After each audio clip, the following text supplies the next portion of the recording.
Magandang gabi po sa inyong lahat.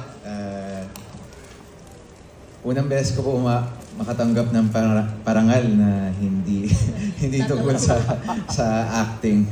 But thank you so much sa lahat ng namumuo ng PMPC, sa ating mga kaibigan sa press, sa mga artista at sa mga nagtatrabaho sa industriya na nandito.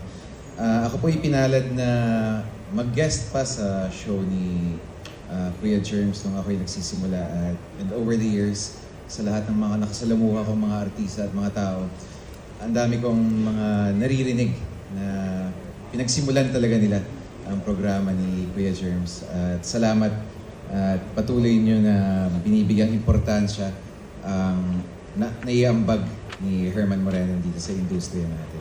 Salamat. Sabi mo, hindi mo alam sasabihin mo. Ang dami mo palang sinabi. Nakita ko si Coco, kinabahan ako. Wala akong galing. Pero maraming salamat po sa PMPC para sa parangal na ito. Hindi naman siguro lingid sa kaalaman, pero parang pangatlong power tandem ko na po ata ito. Maraming salamat sa mga nakakatandem ko, lalo na kay Paolo. Thank you.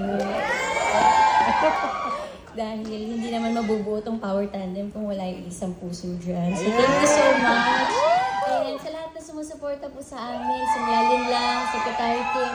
At ngayon may bagong pelikula po kami na ipapalabas sa March 26. Sana po supportahan niyo po.